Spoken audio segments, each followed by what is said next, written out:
SCP-1730 is one of the biggest threats the Foundation has ever faced. SCP-1730 does not exist. It was June 5th when the compound was first discovered, a large complex of structures in rural Texas, about 15 kilometers northwest of the Mexican border, located in Big Bend Ranch State Park. It was easily the biggest structure in the area, but there was no record of any such structure ever being built. A massive network of power stations, containment facilities, and research buildings, SCP-1730 looked like it had been abandoned for a long time. The exterior was degraded, but the building was still operating. A power generator had been running for an indeterminate amount of time. Even as the infrastructure degraded, power flickered through the site and fuel leaked frequently, but there was one detail that attracted the attention of SCP brass. SCP-1730 bore identifying markings linking it to Foundation Site 13, a research facility that was marked for construction near Nome, Alaska. But Site 13 had never been built, having been abandoned in the planning stage. Is it a alternate universe? Texas, fully constructed and or long abandoned. time travel? The Foundation needed to know more, and they needed their best to investigate. It was time to call in the Game Wardens. Apollo 3, the mobile task force used to investigate dangerous sites, was brought in, and 5 elite agents were briefed and sent in: Ross, Houston, Noah, Ohalo, and Vigo. It didn't take long for them to discover that something was very wrong with the site of SCP-1730. The facility was located in the middle of South Texas, but the local flora surrounding it was native to Nome, Alaska. Something had transported a building that shouldn't exist to another place and time. Commander Ross ordered his men to enter, with Houston taking the lead.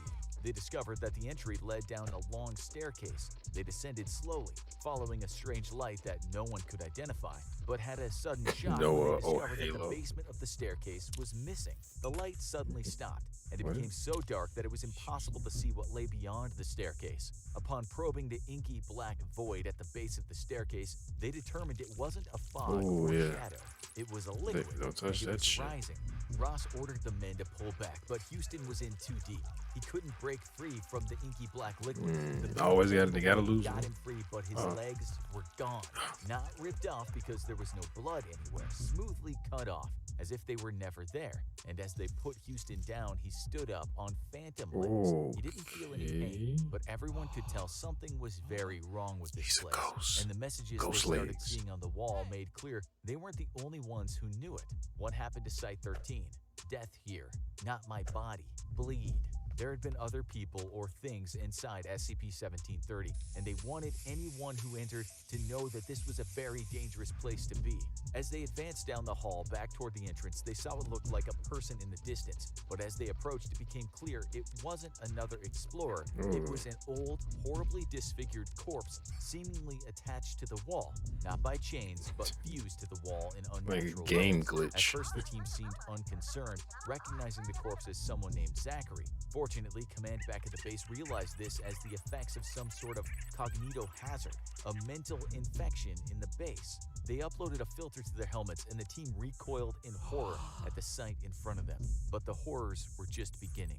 They turned around to see a shimmering humanoid entity in the hallway behind them. As it approached, its footsteps distorted the hallway around. It pulled AP3 Noah toward it without touching him. And as the soldier was pulled into its clutches, his body started to distort. Vigo was next, being grabbed by the arm by a long appendage, and his arm started to change color and distort. But the Foundation sent Apollo 3 in prepared. Houston produced a portable reality anchor designed to handle reality warping entities, and with a flash of red light, the creature was revealed. It was a horribly elongated humanoid that only existed for a second before the reality anchor erased it and restored the hallway to its normal state. Vigo would recover, with the strange red color in his arm fading eventually. Noah wasn't so lucky. He was already dead and had been fused into the wall just like the unfortunate corpse. These horrors had been encountered just by trying to return to the entrance, so it was clear the only smart thing to do was to descend further. As I was saying, at least one of them got it. As they advanced, not encountering any other supernatural entities, they saw more evidence of the dark things that had occurred in Site 13. The infirmary had been torn apart, a cafeteria had been melted into slag, and a large group of containment cells ended with a section called Olympia Class. But while most of the other cells were standard sized, these were over 100 meters high. What had the Foundation, or whoever ran this place, been keeping in these cells? They would get more answers as they made their way down the hall, where they saw a single television still working and illuminating the hallway.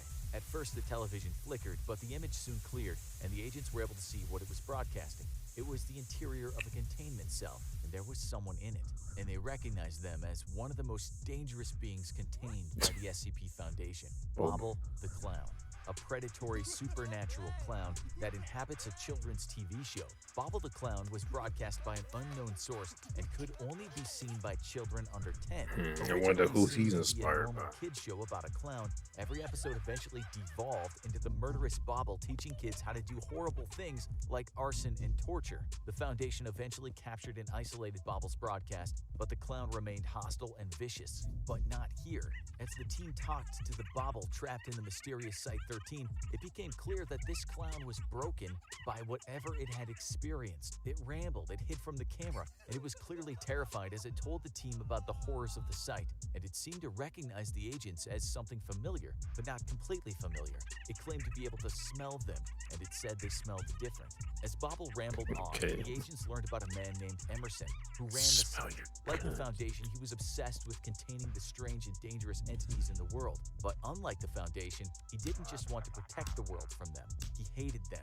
The entities in Site-13 didn't even have numbers. Emerson wanted to use them up however he wanted and to dispose of them.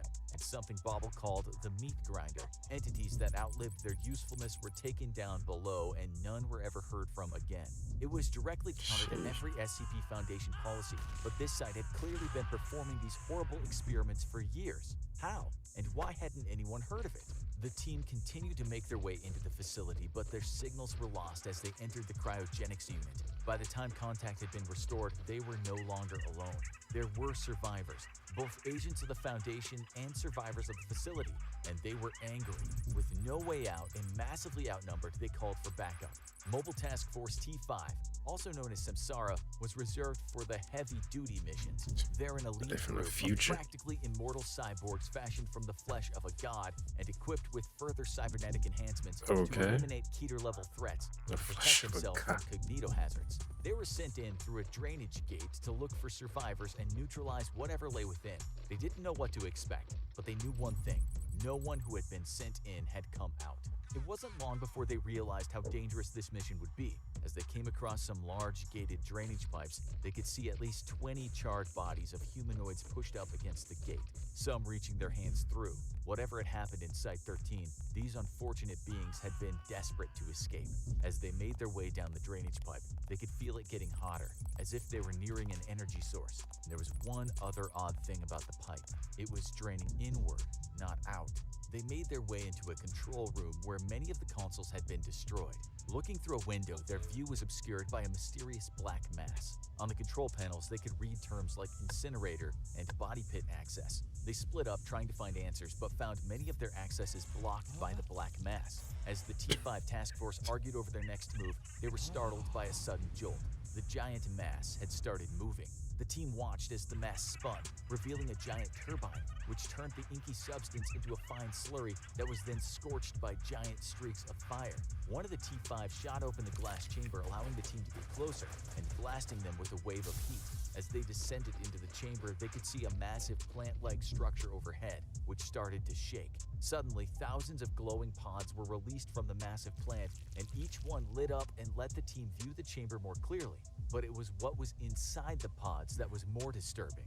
Each pod had a humanoid shape inside, seemingly reaching toward the team, until they hit the slurry below and the shadows went dark. The team descended to investigate the slurry when something started to leak out of the walls. Looking at it, they could see something moving within. One of the team members picked up the wriggling object out of the black liquid, and it took a bite of his hand. It was a leech, and there were thousands more of them moving toward the slurry, consuming it. And as the leeches ate, they started growing. They seemed to be moving in unison, communicating with a larger being lurking Everybody trying to get the fuck out of here. A larger leech, a queen, or something else. The team wasn't sticking around to find out. They beat a hurried escape from the leech room, finding themselves. We got blood of a god in this. Whatever the black substance was, taking on this who had been here had used it, scrawling blood on the walls over and over again. Occasionally, they would come across a drained corpse covered in the black fluid. Had the leeches bled them dry? The facility was so sprawling that the team knew if they wanted any chance of navigating it safely, they needed to get the lay of the land. They needed to find the control center. The door read stairs to cryonics, and the leeches were nowhere to be found. It seemed like a safe path, but as soon as the team entered, the temperature dropped drastically to well below where it would be safe for a human to survive. The team's internal heating system kicked in to save their lives, but it wasn't the only threat. The team was about to encounter exactly what Site-13 was keeping locked up. As soon as they entered the room, sound ceased to work. The filters in their gear were overloaded, and the team saw warnings around the room. Silence. Don't look. A massive multi-limbed figure emerged with each of its 60 arms moving. Man, I think I've seen this. The creature had no head, but a large circular structure covered with ancient glowing symbols. Whatever it was ancient, all-powerful, and deadly. The team scrambled to get away as the glyphs on the creature burned white-hot. Anyone who touched it was burned. Anyone who looked too long at it felt their optical implants burn out. The symbols on the creature were indecipherable, but one word was clear and printed in English: Emerson. Site-13 was from another world, another timeline, where the SCP Foundation evolved into something horrible, ruled over by It's from another timeline and another tortured world. and captured Well, its I guess beings, our and world. eventually killed most of them in But the horrors in the of alternate incinerators. timeline that's When skewed an off of escape threatened to destroy the facility, Emerson successfully activated the device that removed the facility from their world into ours. Of course, as any avid follower of the SCP Foundation will know, there's far more to the story than this. Like when you send us Emerson your may have been the trash. start of Site-13's problems, but he was far from the You end. send us all your It's problems. the mission of the century, a daring rescue into the depths of one of the most dangerous locations in the multiverse, Site-13, otherwise known as SCP-1730.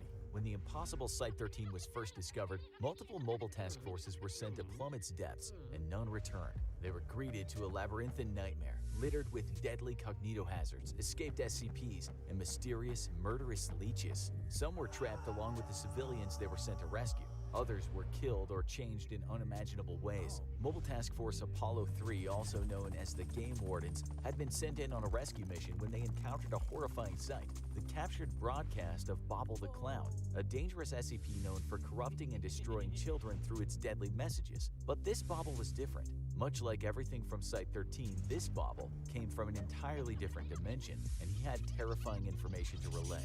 In the universe where Site-13 originated, the site's psychopathic director, one Elliot Emerson, had struck a deal with the Global Occult Coalition, a controversial government group who intends to protect I was thinking humanity that. I by said killing maybe anomalies he should have rather been with than them. containing them. Emerson had converted Yes, he the kind of site into was. an unethical, unrestrained slaughterhouse and was incinerating SCPs by the hundred in a so-called body pit. But Emerson's game of death came back and bit him, snapping the threads of reality and turning the entire site into a dimensionally displaced super anomaly. The Game Wardens realized they were in way over their heads. Their chances of surviving this place were dropping by the second, and if they wanted any chance of succeeding in their mission, they needed backup. So Site Command called in MTF Tau 5, aka Samsara. Calling in Samsara for a run-of-the-mill collection mission is like using a bazooka to kill a housefly.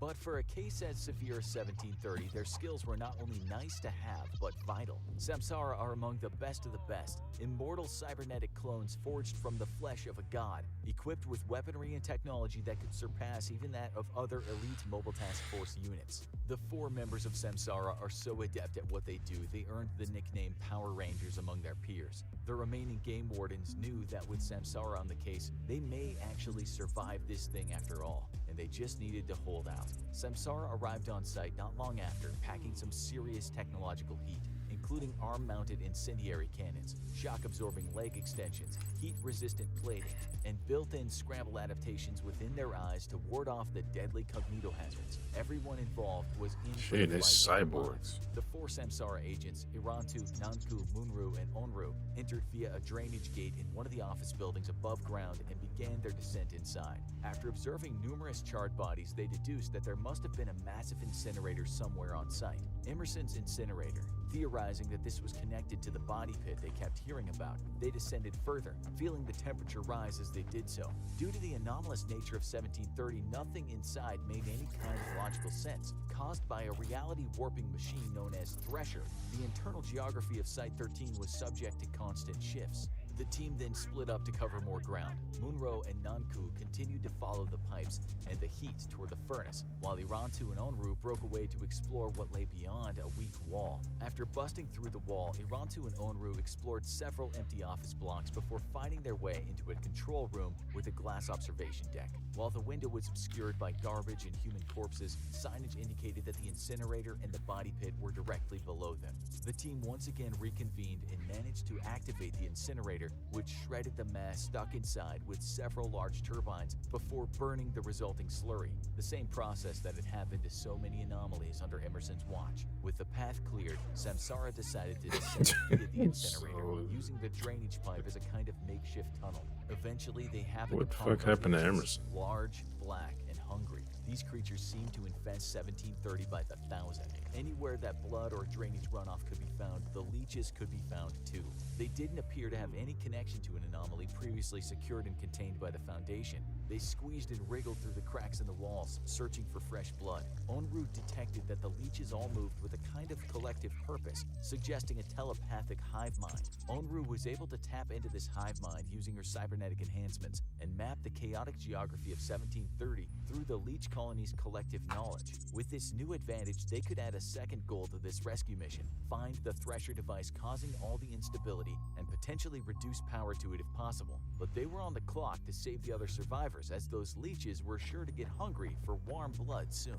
They followed the leeches down the most direct path toward the survivors. On the way, they encountered a horrifying creature, the many-limbed humanoid nightmare that functions as Emerson's eternal punishment, his charred body tied screaming and alive to the platform where the monster's head should be. Damn. They managed That's to like make it some past the old monster school before finally biblical type rendezvousing with punishment. Captain Hollis of Mobile Task Force Zeta 9, otherwise known as the Mole Rats, as well as the Game Wardens and the other survivors. There were 27 surviving members of Site-13 staff, many of which had severe injuries, making it even harder to transport them back to safety through the hazardous terrain. And to make matters worse, the leeches were back. The team quickly decided that the best route out of here was directly past the Thresher, where they could reduce power to the machine for just long enough to create a stable path of escape. Nanku opened fire on a horde of approaching leeches with a flamethrower, and everyone began running for their lives. It was a final make-or-break dash to safety. However, their advance was soon stopped by a strange robed creature drawing a cognitohazardous meme on the wall with its claws. When the team attempted to engage, it attacked, exposing additional deadly memes and the dangerous effects of its single white eye. And we're not talking about internet memes here. These are symbols and information that are often deadly to even bear witness to, and for you or I, this would be a real threat, but not to a team equipped with goggles containing cognitohazard filter technology. The battle was cut short when the floor collapsed underneath them and the creature was devoured by something even larger and more monstrous, a gigantic black leech covered in huge red eyes.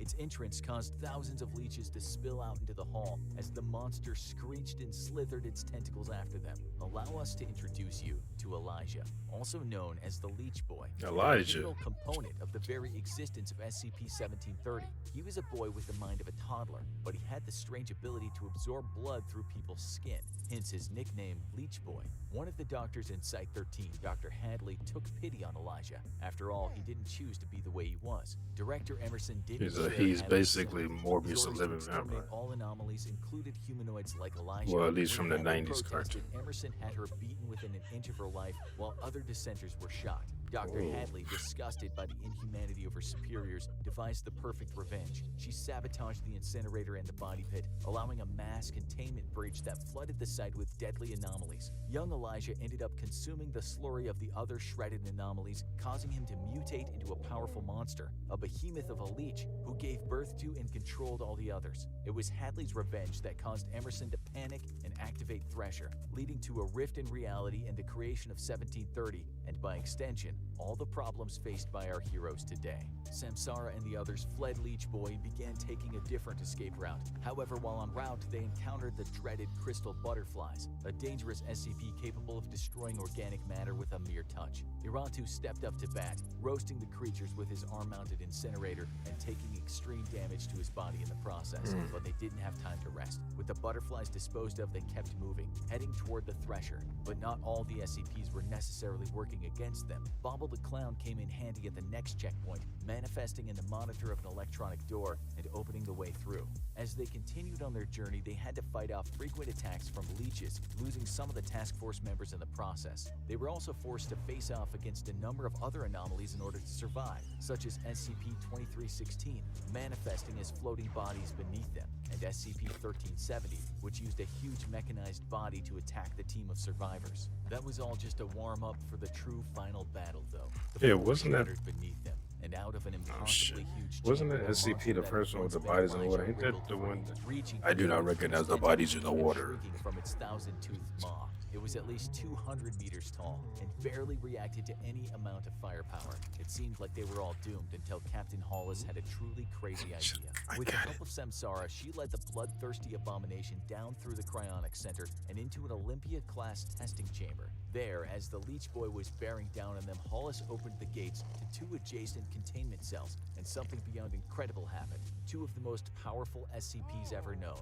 a giant sword-wielding Guardian and the reality-bending cosmic deer, SCP-2845, entered the arena. What followed was one of the most epic showdowns in the history of the SCP Foundation, as the deer and the Gate Guardian went to battle against the all-devouring Leech. While the monsters fought, Hollis ordered her team to get the rest of the survivors to safety. She and Munro of the Samsara team remained behind to prevent any of the anomalies from escaping, as the entire base began sinking into the ground from the combined forces of the battle raging around them and the Thresher's continued onslaught on reality. Even if the survivors escaped, would the anomalous developments inside Site-13 escape and wreak havoc on the world at large? That's when Hollis received a vision. A horrific, charred, post-apocalyptic world roamed by inconceivably powerful entities and nightmare gods. It was a vision so horrific that just seeing it nearly broke her mind.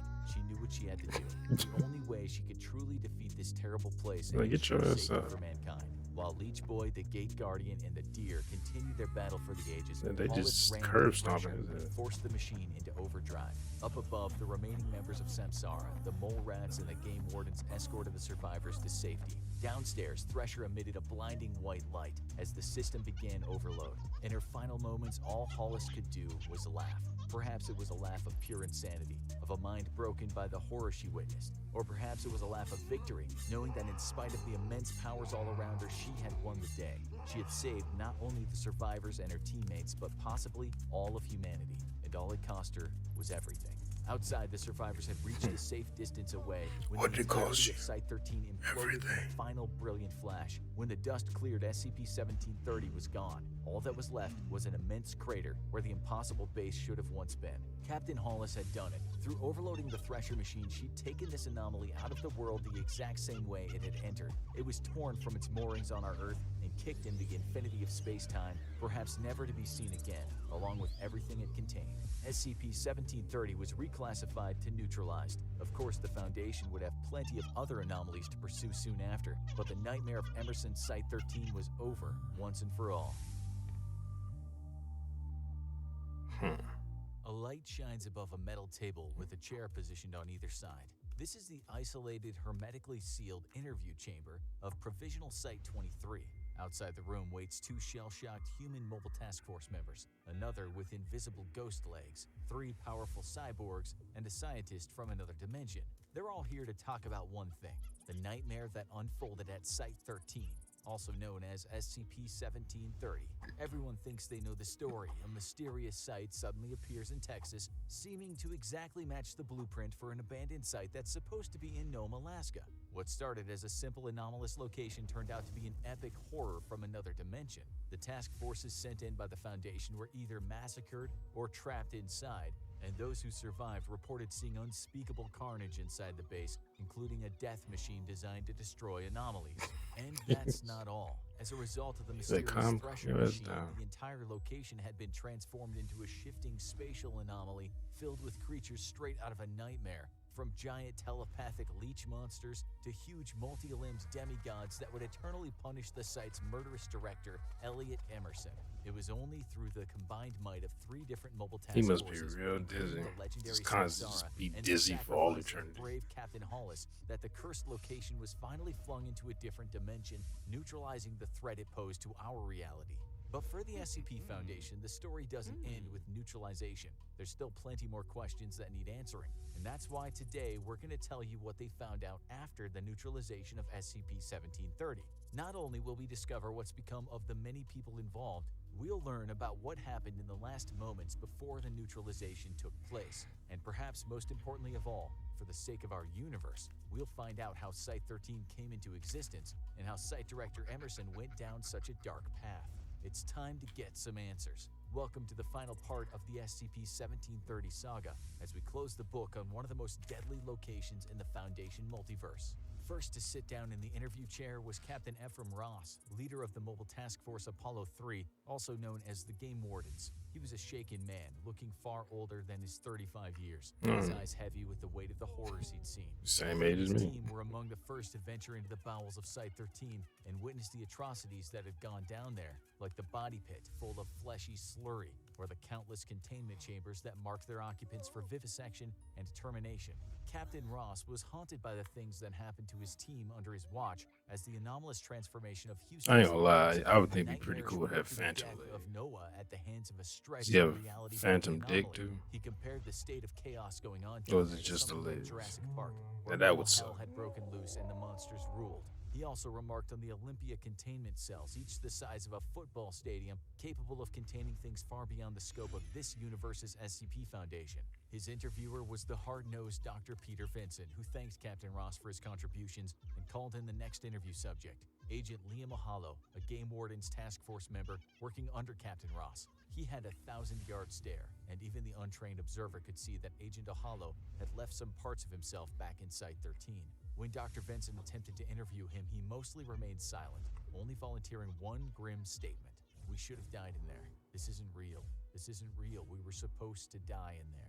Next to be interviewed was Captain Irantu of Mobile Task Force Tau 5, aka Samsara. His interviewer, Dr. Isha St. Clair, questioned him about the nature of the mission, and the cybernetic soldier was even keeled about the matter. He said that in spite of regrettable losses of life, he was still satisfied with the outcome of the mission overall. The high-value targets were rescued, the anomaly was for all intents and purposes neutralized, and the degree of loss was actually better than their pre-mission predictions. It seems that the weight of death doesn't weigh quite as heavily on those who will probably never have to experience it, as the Samsara team are capable of simply being rebooted into new bodies if terminated in the field. People like Captain Hollis weren't as lucky. Next, Agent Cotter Houston of the Game Wardens was both interviewed and medically evaluated by Dr. Ian Harris. Agent Houston had his legs dematerialized after he tripped into a rising tide of anomalous liquid, which he described as looking like a moving physical computer glitch. However, in spite of this, Agent Houston is still able to stand and move of his own free will. It seemed to Dr. Harris that Houston's legs were somehow trapped between dimensions. Houston told Dr. Harris that he didn't experience any Like he went to one galaxy, removed, his but ass he went to another. occasionally feels something furry brushing up against them. Perhaps wherever his legs are, they aren't alone. Next, the stoic Agent Munru of Samsara was interviewed by Captain Elliot O'Neill Is of he Mobile Task Force sleeveless? 26, Oh, also known as Time Cops. Captain O'Neill had a bone to pick with Munru, namely that he'd allow Captain Hollis to run off and sacrifice her own life, despite having a clear directive to prevent the human task force members from endangering themselves at any cost. Munru deflected, claiming that when Hollis separated from the group, he assumed that she ran off with intentions that never included her own demise. O'Neill and the Foundation found this answer unsatisfying and decided to move on to their next interview with Onru, the last person with Captain Hollis before her death. The interviewer, Dr. Darian Arnold, probed the elite Samsara operative on why she turned off her camera before she and Hollis reached the Thresher, the machine that Hollis overloaded to annihilate Site-13 from our dimension. She gave a more compelling answer than Munro. When she and Hollis entered the server room on the way to the Thresher, they encountered what might have been the ultimate cognito hazard. It was a vision of a terrifying alternate dimension with billions dead. A poisoned star like the biblical wormwood fell from the burning sky. A nightmare god like the Let's one build torturing all these Elliot Emerson gallows. wandered along the fields of crucified people, covered in deadly cognito-hazardous runes. Just looking at it burned the scramble technology out of Munru's eyes, and she quickly turned off her cameras to avoid potentially frying the brains of Mission Control. Hollis wasn't so lucky. The things she witnessed broke her sanity, and when she finally overloaded the Thresher machine, she was laughing and crying. Finally, and perhaps the most enlightening debriefing interview of them all, Site Director William Vesterlin interviewed Dr. Muhammad Scott, the highest-ranking researcher of Site-13 and confidant of the now infamous Director Elliot Emerson.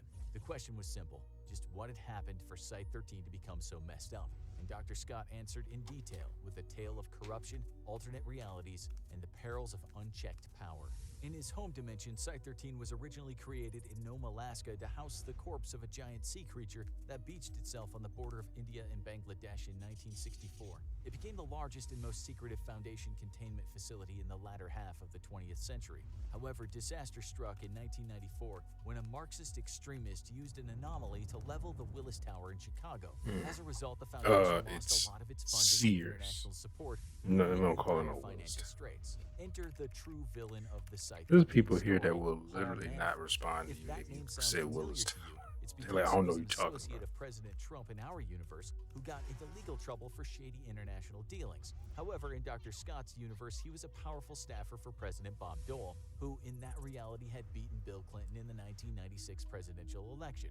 Manafort was made the new Secretary General of the Global Occult Coalition, the UN's answer to the SCP Foundation, and one of their leading competitors, with an ethos geared toward killing rather than containing anomalies. Manafort and the GOC co-opted the struggling Foundation, providing them with money in exchange for control. The Foundation, I feel like more like the GOC would be more realistic. Like that would happen, not The SCP. Ethics Committee and the O5 Command were dismantled. The SCP would come about as a result of the GOC. Execution style. Site-13 had originally been directed by Dr. Bright, but Bright was arrested and contained under false pretenses, so Manafort could install a new director, a mid-level researcher by the name of Elliot Emerson. Emerson is often painted as a sadistic monster who took pleasure in torturing anomalies to death and flushing them down the body pit. The reality is both simpler and more grim. Emerson, it turns out, was just an eager yes man. He was put into his position to follow Manafort's orders to a T, and those orders were simple: kill. In a perfect example of the banality of evil, Simple Dr. job. Emerson converted Go in there and Site-13 just kill into a things. brutal slaughterhouse, just as his overlords at the GOC had ordered him. Brutal But things were quickly slaughterhouse. getting out of hand, and one of the most vocal critics of the new regime was one of Emerson's old lovers, one Dr. Vera Hadley, assistant director of anomalous biology.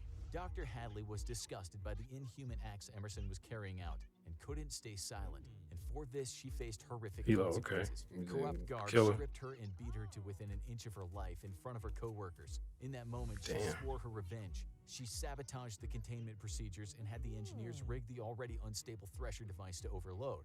As Emerson watched the anomalies break containment, he began to fear for his life, both from the anomalies themselves and from the punishments of his superiors at the GOC. Dr. Scott revealed that Emerson was no evil mastermind. He was a lapdog for the GOC, a dirty coward all the way to the very end, and he was desperate. He held Dr. Scott at gunpoint and ordered him to activate the Thresher or die, and the rest is history. There would be no redemption for Dr. Scott's He's former still, as now Emerson he's ended up suffering chained for all to the eternity. rune-covered platform head of a nightmare god for all eternity. So ends the debriefing of the Site-13 survivors, and closes the book on that terrible place, for now anyway. The story of SCP-1730 is anything but simple, and there are so many angles from which this dark tragedy of cruelty and corruption can be approached, and ultimately, it was all for the same two things at the root of every evil: the desire for money and power. But the pursuit of these base desires can lead to some truly nightmarish consequences, and nobody knows this better than former director Elliot Emerson, who will be paying for these sins until the end of time, and perhaps even beyond. Now go check out another epic tale from the SCP Foundation, SCP-5000, The Suit. Damn, that sucks for that guy. I mean, you find out that he's not like the mastermind, that he's just, like they say, a yes man, a lackey. But he's the one who has to suffer all these hurt because he was the one carrying out the things, the atrocities to the SCP. So of course they just see him. Like, well, fuck you. It's like a prison guard beating the shit out of prisoners, and they hate the prison guard, but the prison guard is actually being ordered to do that by the warden. And it sent that thing to a new universe. Well, it just sent it out and it landed. Well, it's not really, I guess you could say it's a new universe because it's a different timeline. In their timeline, the GOC is working with the government, and they took over the SCP Foundation just so they can just kill anomalies.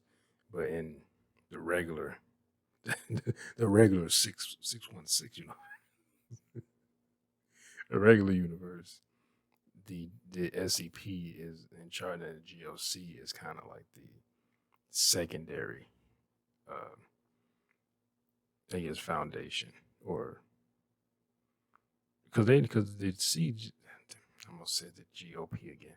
The the SCP have worked with the GOC before with issues that they can't solve themselves, and the GOC can't solve it. So you would think anytime that the SCP Foundation can't, like, they did, okay, we can't contain this thing. We've learned all we can from it now, but it's too dangerous to be left alive. So just, hand that shit over to the GOC and let them, since that's all they about, is just killing killing these anomalies. Just let them deal with it. Like, don't do any, they do research to try to kill SCP, was it 069, the shy guy. Like, why waste resources that you've already studied it, and now you decided that, okay, this thing is too dangerous to be left alive. Plus, we learned all we can from it. Just kill it. Just give that to the GOC. That's all they care about. Like, we literally, all we do is kill anomalies. We don't research none of that shit. So, but that was interesting. I feel like I've seen this before. I might have watched it earlier when, like, when the pandemic first hit. I started watching like a lot of SCP stuff for some reason. I don't know why. I think something. I mean, I knew about SCP years ago. I think I remember reading on the website back in the day. That's when I first found out about, I think it was SCP-073. That stone like statue that snaps people's necks whenever you break eye contact with it. Or it moves towards you, and if it gets in arm's reach of you, it'll snap your neck. But then that was like, I know that had to have been like '09, '10, but it was somewhere back then. And but during during quarantine, I just started watching like a bunch of SCP stuff. So some of the stuff I've seen, and it's kind of just like, did I see this now? Because I saw so much of it. It's kind of all running together. But that was cool. That was good. Anyway, I hope y'all enjoyed my reaction. Everyone, if you did, make sure to hit that thumbs up button down below. Make sure to hit that bell or you'll be notified when I upload new videos. Comment down below. Share this video. I'll see y'all next time. Peace.